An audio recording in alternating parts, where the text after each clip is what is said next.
नमस्कार दोस्तों, हमारे चैनल में आपका स्वागत है। अगर मेरे चैनल को सब्सक्राइब नहीं किए हैं तो प्लीज़ सब्सक्राइब कर लीजिए। आज की कहानी है बहनें ऐसे क्यों होते हैं।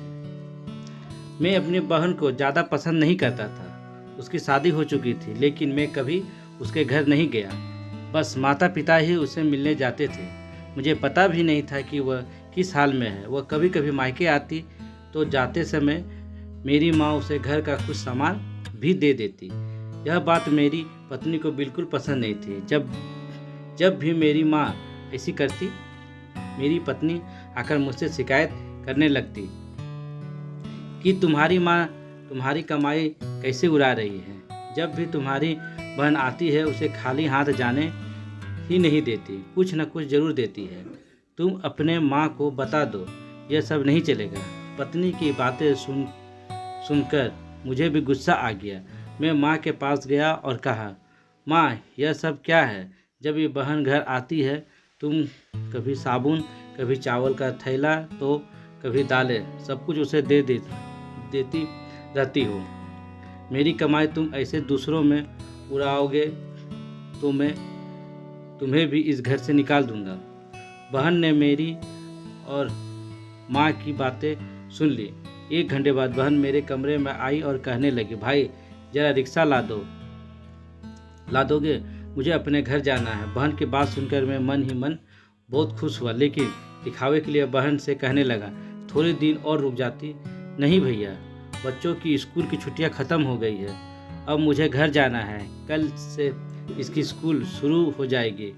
फिर वह चली गई। पिताजी के मरने के बाद जब घर का बंटवारा हुआ तो हम दोनों भाइयों ने आपस में बंटवारा कर लिया, लेकिन उसमें से भी बहन को कुछ नहीं दिया।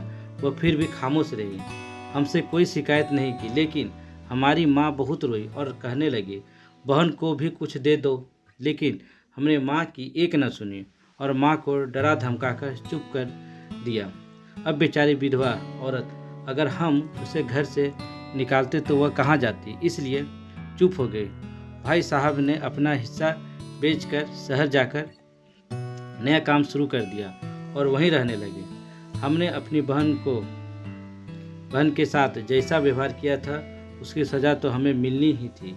भाई साहब का कारोबार बर्बाद हो गया और वह मजदूरी करके अपना पेट पालने लगे। मेरे बड़े बेटे को भी टीबी हो गया। इसके इलाज में लाखों रुपए खर्च हो गए।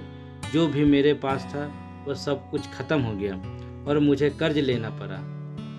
हाल इतना बुरा हो गया कि खाने के लिए भी पैसे नहीं थे। घर में कुछ राशन नहीं था। मैं कमरे में अकेला बैठा सोच में गुम था कि मेरी बहन घर आ गई। उसे देखते ही मेरी पत्नी ने कहा, आ गए मनहूस। बहन को देखकर मैं भी गुस्सा हो गया, लेकिन अपने गुस्से को दबा लिया। वह मेरे बच्चे के पास गए, उसे देखा और फिर मेरे पास आकर बैठ गई। मेरे भाई, क्या तुम परेशान हो? यह कहते हुए उसने मेरे सर पर हाथ फेरा। बड़ी बहन हूँ तुम्हारी, तुम मेरी गोद में खेले हो। अब देखो, अपनी बहन से भी बड़े हो गए हो कि बहन को कुछ नहीं बताते, अपना दुख भी नहीं बांटते। यह कहते हुए उसने अपने सोने के कंगन निकाले और मेरे हाथ में रख दिए।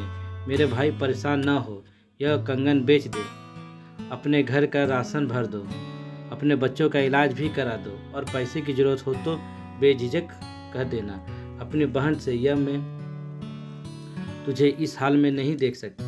और जा कर नाई से अपनी दाढ़ी भी बना लेना, देख कितनी बढ़ गई है।